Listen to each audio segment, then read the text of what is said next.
is the tide gonna reach my chair?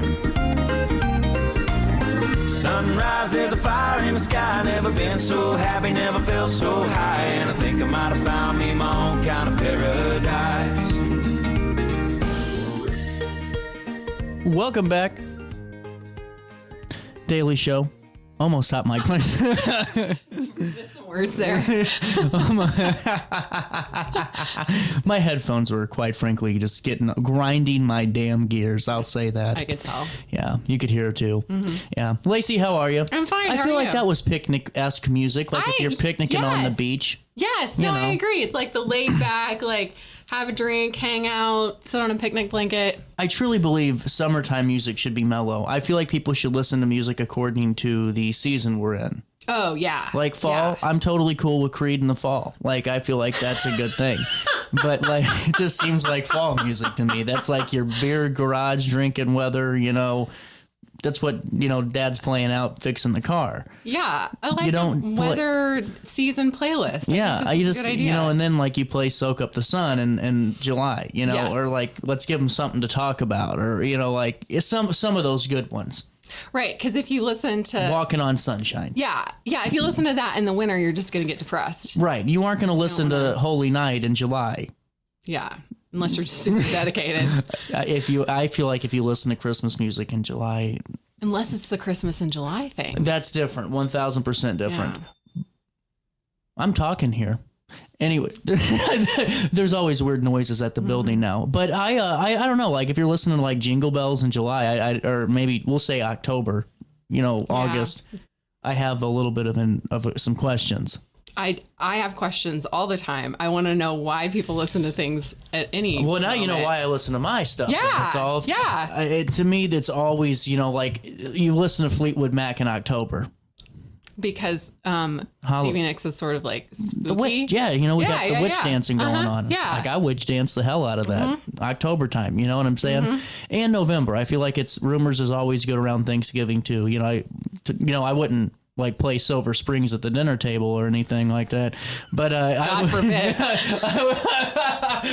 But you know, I don't know. Music is kind of seasonal. Yeah, no, I agree with that. What were they playing at the picnic 100 years ago? Oh, well, it was the White Hussar or Hussar. If anyone ever can tell me how to pronounce that word, it's Hussar. And they were a band in Alton. And I've asked people that are in the Muni band, and nobody so far has told me how to pronounce it. So if you can tell me how to pronounce it, I'll do it right from now on. It says it's Hussar. Hussar? That's what Google is saying. Okay, well, let's go with that. The White Hussar Band. There we go. Was playing music, and there was dancing at the Valley Park Pavilion. And I assumed that was the band playing, but they didn't specify that. They said the White Hussar Band played. There was dancing at the Valley Park Pavilion. So you can put those two things together if you want, or we don't have to make assumptions. Yeah. And you know what assuming means. Yes, absolutely. So I don't know what they were playing, but sort of probably band music, horns, drums, typical band music. I know they played the Star Spangled Banner. I think it was the Star Spangled Banner during the Defense Test program. During that, it was all patriotic music. But the rest of the time, I think it was whatever was popular, probably sprinkled in with some patriotic music. Has this one come out yet? This article? Yeah, it came out on Friday. It did. For the 4th of July. Oh, okay. It might be called something else. Sometimes I get it. Okay, Sydney I was getting confused. I found it. She's so good at taking a boring title that I give her and turning it into a fun title. Sorry, I was trying to follow the article along from my office, from my studio chair, and I just couldn't find. Now I found it. Okay, perfect. What is it called? What is it called on there? What happened at the 4th of July celebration at Rock Spring Park? Perfect. 100 years ago. 100 years ago. Well, and honestly, so what is an opening horseshoe pitching elimination tournament? An open horseshoe pitch, so anyone could be part of it. Like so it's just horseshoes? Yeah, you've never. No, I played horseshoes, but I didn't know that's what you call like a pitching tournament. Like you pitch when you throw them. That's called pitching them onto the little spike thing. I just called heave-hoeing it. It's the official term. It's Heave Hoeing. 2 boxes of cigars were awarded to the first place. That's a heck of a prize. Yeah. So it was 2 men to a team. And then that's why they had to give them 2 boxes as the prize, because otherwise we had to split a box of cigars. And ain't going to happen. Can't do that. No. So That'd end up in small claims court. right. There would have been a part at the end about the fight at Rock Spring Park over cigars. What is an abbreviated marathon? I don't know. So with a lot of these races, I just quoted whatever it told me and then didn't always figure out what it meant. But an abbreviated marathon, I just assume is a race, but maybe a longer race than Is it like a 5K? Yes, something like that. I think it would be a longer race that maybe now we would say there's a 5K in Rock Spring Park, and then they would just say an abbreviated. You know, I'm really coming to the rescue on this one. I just want to throw that out there. Wow. A race shorter than the standard marathon. Okay. Okay. Now, common examples include the half marathon, the half marathon. Is it called a half-a-thon? No. At 13 miles, and the 10K. 6.2 miles. Okay. I don't know. I guess a 5K would be half of that. It would be a half-a-thon? Yeah. And no, it'd be a half of a 10K. Oh, that's right. You're right. Sorry. I'm just not on with my race lingo today. I don't expect you to be. It's completely okay. Or there could be mini marathons that are 5 to 10Ks. Okay. There you go. All right. So anyway, back to the show. Back to Lacy. So less than a marathon. Yes. Okay. The top 3 winners won gold, silver, and bronze. Were they actual gold medals? Oh, doubtful. I don't know, though, because... You never know back then. Yeah. Who knows? A separate boys athletic program included a crab. Is there any photos of the crab race? I wish. Oh, that would have been awesome. Yeah. What's a Somerset race? Don't know. Gosh. Somerset race. I looked that one up, and all I could find was like races in Somerset, like Somerset, the name of a town. There are several different Somersets, I think, but I couldn't figure out what a Somerset race was. Man, I'm so interested. You're right. There's nothing that pops up. Yeah. Damn. I'm really curious today. The go and go back race. So you go and then you go back. And then you go back. Wow. I don't know where you go or where you go back. But Just go. Called the Go and Go Back race.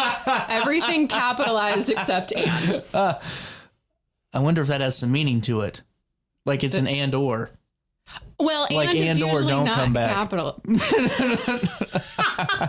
You can only win if you come back. If you go back. Well, I like this, the shoe race. So I guess this is one where you had to wear shoes. I see that has a lot of Were these interpretations barefoot too. half-a-thons? Was it a shoe race? Like you had to like pick up your shoes and take them? Did you have to like change into somebody else's shoes? Like, man, this is interesting. Like, you know how you sometimes have those, like children will do those relay races where you have to like put on ridiculous shoes and then you take them off and give them to the next person and then they run. Oh, okay. I made that. Okay, no, I got this. I don't. Oh, does it say what it is? I got you. Type of racing game where players must quickly switch between different types of shoes to match the changing terrain. Well, I thought there was only one shoe. Like what? Like you know what I'm saying? 1925, there weren't a lot of shoe options. I don't know. Like were there tennis shoes in 1925? I mean, they had different kinds of athletes, so they could have had like you gotcha football spikes. Oh, see there. I mean, I don't know that that's what they were. No, doing. I think that's probably it. That's a good guess. That is a lot more formal than what I was thinking. With like everybody put on your clown shoes. I just thought everyone ran barefoot at the time. I'm like, so they're starting to evolve here. Shoe races. I mean, I think they were wearing shoes. I'm surprised. I want to know how many different varieties of shoes they changed into for this race. And you know, you got the wheelbarrow race. I was always terrible at the 3-legged race. Terrible at the sack race. I was the worst at. I tried one time and I fell on the first hop. I was like a horse. They shot the horse instead of shooting it up into the air when the starting gun went off. You know, have you ever heard that Rodney Dangerfield line? No. Where he was based on a bet he has such bad luck they shot the gun and it killed his horse. Oh, that's a great line. Did you get back up and keep going? Or? Hell no.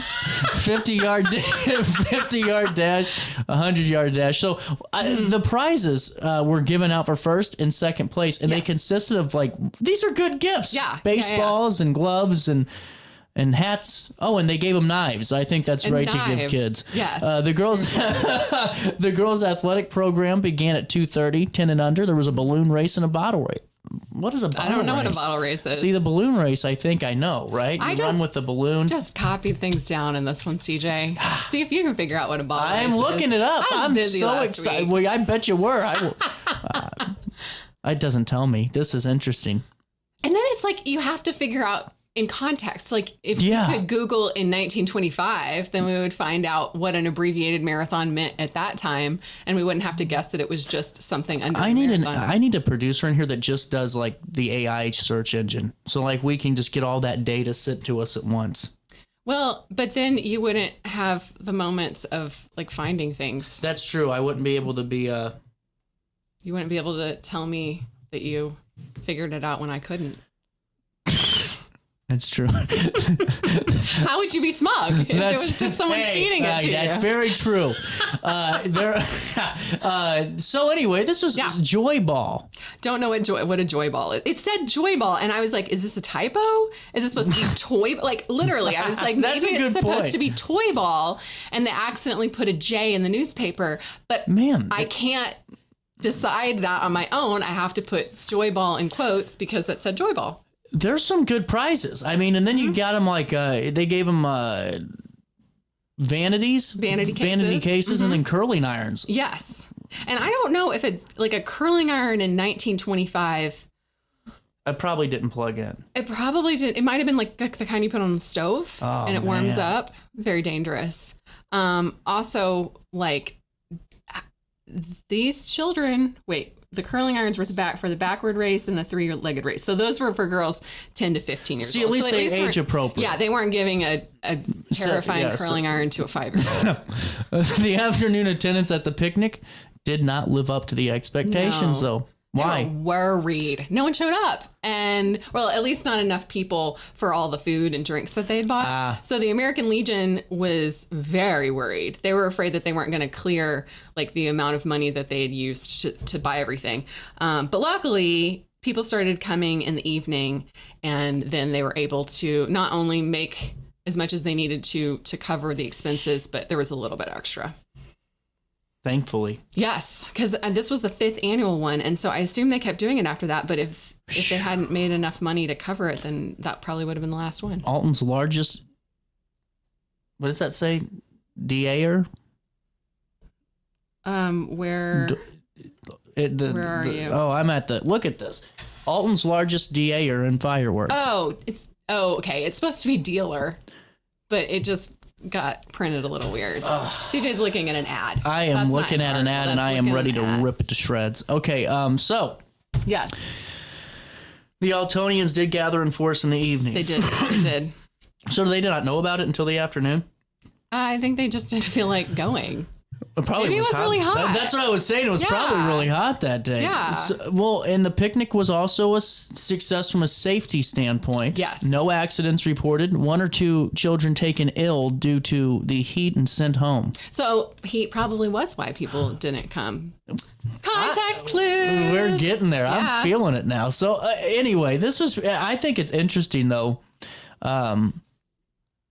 Number one, the ads that you have in here are always just interesting to me. But number two, like this was a really cool community event. Mm-hmm. Like honestly, from start to finish. So like, was this a Legion event that is just in the city of Alton? Yeah, the American Legion put it on, and they worked with the Alton Recreation Commission to organize the athletic events. So I didn't put it in here, but we talked a little like the Altonians Learn to Play article from a while ago, where they were setting up the Recreation Commission. This was one of the things that, as you know, they were planning stuff, they put in. So, and the American Legion, I think, asked for their help with this. And so part of what the Recreation Commission did was work with other organizations to provide like entertainment for the kids at events like this, which is pretty cool. This is interesting. They have you put an ad in here for the 4th of July.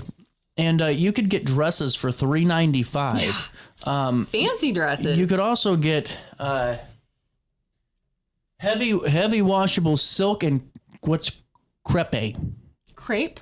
It's like a lighter material, lighter fabric. It's like one of those thin pancakes. Yeah, that's a crepe too. And like crepe paper. So I think crepe mostly means like very, very thin, almost see-through. Well, you can get designer for $9.65 and $14. And then the hats. Look at this, $1 for assorted hats, and then leather kids hats for $1.95. Smart dresses for girls, $2.98. Man. I know. I wish I could go back in time and spend my money So now. here's what I've always said that, prices. like, I would only go back in time if I could leave with like I would say with my every 2 weeks thing coming in, paycheck coming in now. Because I'm telling you, I think I'd be like a Rothschild. I think I'd have enough to really rule the world. You would have to cultivate the aura of someone that deliberately dressed out of style. Yeah. Like you'd be like, I just really have an admiration for the 1920s. Yeah. And so I wear these replica outfits. Yeah. And then that would be how you had your cover story for going back in time and buying things. Thank you. Well, and then honestly, I would probably steal like the idea of one of those evil businessmen and steal their idea ahead of time. So I would be the billionaire. That's a good idea. But then I would be the evil businessman. Well, could you maybe be good? Like do it, but then use the power for good. But I never read the bio that long, so I always feel like what would happen is I would divert course and make sure I'm doing good, and I wouldn't read halfway through the story to see how it affected them, and then I'd get hit with the same thing. Yeah. I don't know. I feel like I would trust you more than a lot of the people that have had power. Well, thank you. You're welcome. I want everyone to take note of that. Lacey's very smart and said that. It's a good endorsement. Lacy, we'll talk again on Wednesday. And always good to have you in the studio. Thank you. We'll take a quick break. We'll talk with the Kurt Allen Band via Zoom in a couple of minutes. You stay there, and I'll be here on Roku and Riverbender.